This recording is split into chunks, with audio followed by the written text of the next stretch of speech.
দেখো আমাদের চলছে কি ডেসক্রিপটিভ ইংলিশ করা, তার সাথে সাথে আমরা কিন্তু অল্প অল্প করে ওই বইটা সলভ করব। যারা আমাদের অলরেডি গ্রামার ডাইজেস্ট কোর্সে রয়েছে তোমরা কিন্তু লাইফ টাইম মেম্বারশিপ পেয়েছো, এটা মনে রাখবে। তোমাদের ছাত্রাবস্থা থেকে শুরু করে চাকরি জীবন পর্যন্ত দায়িত্ব আমার। একই গ্রুপে তোমরা পুরোটাই পড়াশোনা পাবে, কিন্তু হ্যাঁ তোমাদের জন্য এই ডেসক্রিপটিভ কোর্সটা, গ্রামার রাইটিং কোর্সটা আলাদা করে পারচেস করতে হবে যদি রাইটিং ইমপ্রুভমেন্টে চাও। এটা বইটা দেখাও যে আমি যদিও গ্রুপে তোমাদের গ্রুপে ছবিটা দিয়ে রাখবো, লুসেন্টের জেনারেল ইংলিশ, এই বইটা আমরা সলভ করব।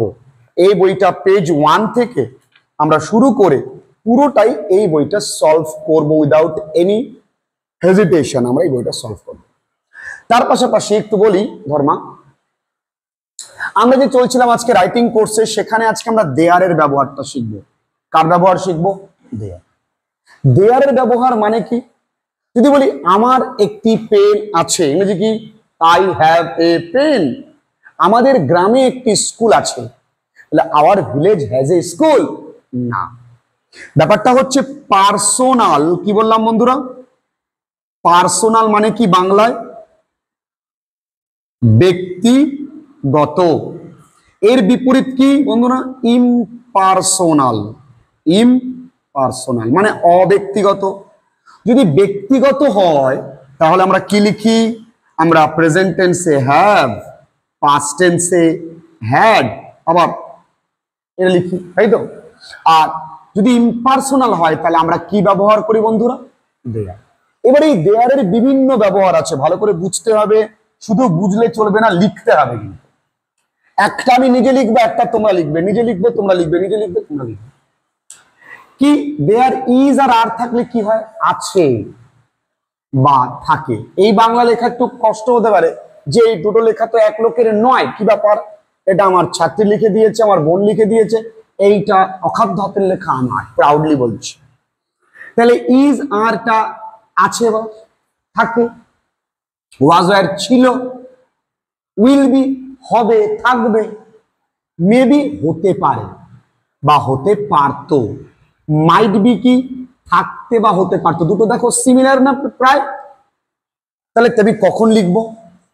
কোনো ব্যাপার না, পাস্ট, মোটামুটি পাস্ট, সেখানে থাকতে পারতো মাইট বি, থাকতে পারে মেবি, থাকতে পারতো মাইট বি, থাকতে পারে মেবি। ভালো করে বুঝবে এইখানে সেন্স কিন্তু যেন গলমল না হয়। ক্যান বি থাকতে পারে, শুড বি থাকা উচিত, should have been very important, থাকা উচিত, থাকা উচিত ছিল কিন্তু নেই। আমরা মোডালে করেছি গ্রামার ডাইজেস্ট কোর্সে, শুড মানে উচিত, শুড হ্যাভ মানে কি? উচিত ছিল। তোমার শিক্ষককে সম্মান করা উচিত, you should respect your teachers.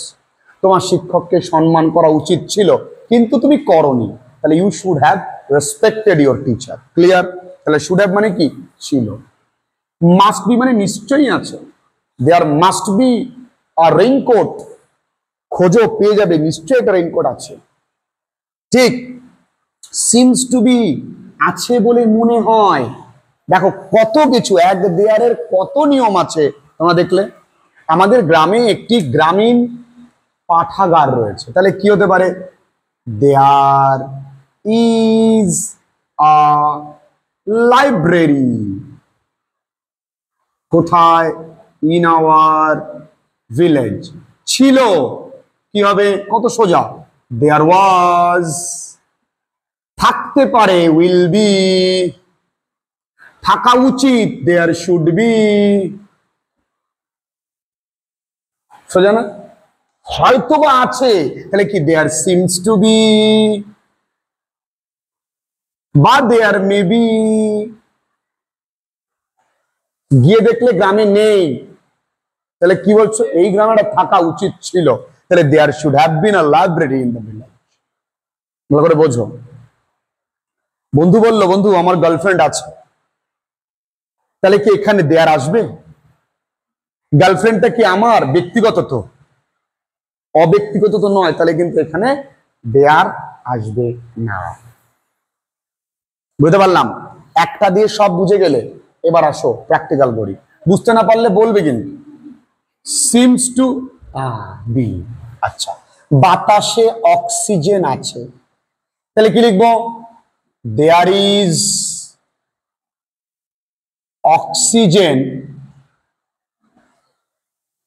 In the air. এই বনে বাঘ আছে, বলো দেখি মামু। There are tigers in the forest. লিখে দেখাবে আমার। কোনো সমস্যা ছিল না সেখানে, ছিল না, তাহলে দেয়ার ওয়াজ নো প্রবলেম।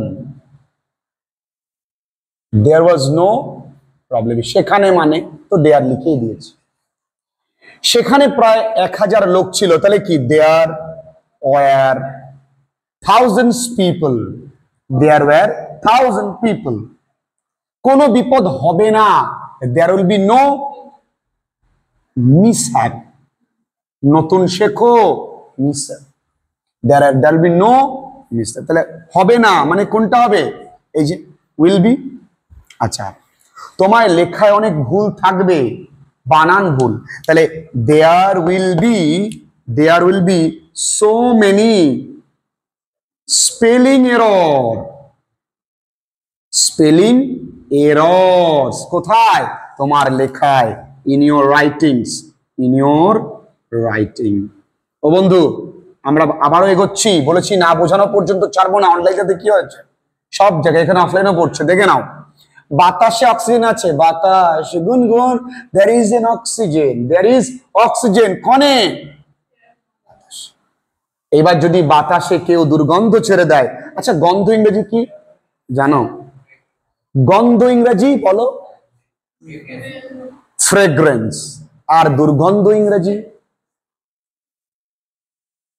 বলো। গন্ধ ইংরেজি কি আর দুর্গন্ধ ইংরেজি? তোমাদের প্রশ্ন থাকলো খুঁজবে। আচ্ছা, দুর্গন্ধ স্মেল ইংরেজি কি?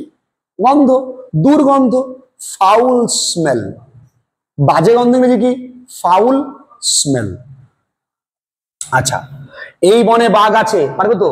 দেয়ার are tigers in the forest. এই কোনো সমস্যা ছিল না, দেয়ার ওয়াজ নো প্রবলেম। আচ্ছা, তাদের সংসারে কোনো দারিদ্রতা বা অভাব ছিল না, কি হবে ইংরেজি? তাদের সংসারে কোনো অভাব, তাহলে দেয়ার ওয়াজ নো অভাব ইংরেজি কি? নিড। কত সহজ ইংরেজি, there was no need in their family. এই ছোট ছোট জিনিসগুলো তোমাকে শিখতে হবে। অভাব ইংরেজি আরেকটা কি হতে পারে? স্কারসিটি। স্কারসিটি মানে অভাব। এই গ্রামে একটি ডাক্তার থাকতে পারে, তাহলে থাকতে পারে ইংরেজি কি? Will be. তাহলে দেয়ার, তুমি আর তোমার প্রিয়জন যাচ্ছ, হঠাৎ করে তার হাতে একজন নাগিন ডান্স করে দিয়ে চলে গেল, তুমি তো তাকে নিয়ে ডাক্তার ডাক্তার করবে, তা দেয়ার কি হয় মামু? উইল বি আ স্নেক না ডক্টর। এ কথা সত্য হতে পারে, হতে পারে, তাহলে ক্যান বি। পারা মানে কি? তাহলে এ কথা, তাহলে এ কথা সত্য হতে পারে, তাহলে কিন্তু আর দেয়ার আনবে না, দিস ক্যান বি ট্রু। এখন এটা কেন দিয়েছি জানো? যাতে করে তোমরা ডিফারেন্সিয়েট করতে পারো। কি করতে পারো? ডিফারেন্সিয়েট করতে পারো। দিস ক্যান বি ট্রু, যে এইটা কিন্তু এ কথা, দেখো সেখানে এখানে ওখানে নেই, আছে কি? নেই। দুধটুকুতে জীবাণু থাকতে পারে, তাহলে এইখানে জানি, তাহলে থাকতে পারে can be, might be, maybe. তাহলে there may be germs. Germ মানে কি? জীবাণু। In the milk. একা একা লিখবে, সব হাতে তুলে খাওয়ানো যাবে না। যদি খাওয়া ইংরেজি কি হয়? ইট। খাওয়ানো ইংরেজি কি? ফিড। একটু আগে করিয়েছি, তোমরা দেরি করে এসছো, ক্লাসটা দেখে নে, দিয়ে দেবো। তুমি একাকী এই কাজটি করলে কেন? আমি লিখতেই পারি, why did you do this alone? Why did you do this alone? কিছু ভুল থেকে যেতে পারতো, এই যে যেতে পারতো, কোথায় গেল? এই যে পারতো, এই যে বন্ধুরা, তাহলে দেয়ার মাইট বি সাম আমরা একটু স্টাইল করি না, এরর্স। এখানে একটি ভুল আছে বলে মনে হয়, তাহলে কি হবে? There seems to be an error. There seems to be an error. এখানে আছে বলে মনে হয়, কি হবে? Seems to be. ভালো করে বুঝে নাও, দুটো টপিক আজকের দিনে কমপ্লিট করলাম। তোমরা হয়তো একটা একটা করে পাচ্ছ, কিন্তু ক্লাসের সবাই দুটোই পাবে। কোথাও কোনো কঠিন কিছু লাগবে না। বুঝতে অসুবিধা হলে please don't hesitate two comment me below. কোথাও কোনো ইমপ্রুভমেন্টের প্রয়োজন হলে সেটাও বলবে। একসঙ্গে শিখবো, বাংলাকে এগিয়ে নেব। বাংলার ছেলেমেয়েরা ভারতবর্ষে যে প্রান্তেই পরীক্ষা দিক, যেন ইংরেজির জন্য কোনোভাবে ওদেরকে বাধার সম্মুখীন না হতে হয়। যে বাধার সম্মুখীন আজ পর্যন্ত সবাই হচ্ছে, আজ থেকে যেন কারো না হয়। পারলে ভালো কিছুকে স্প্রেড আউট করতে হবে। ভালো থেকো।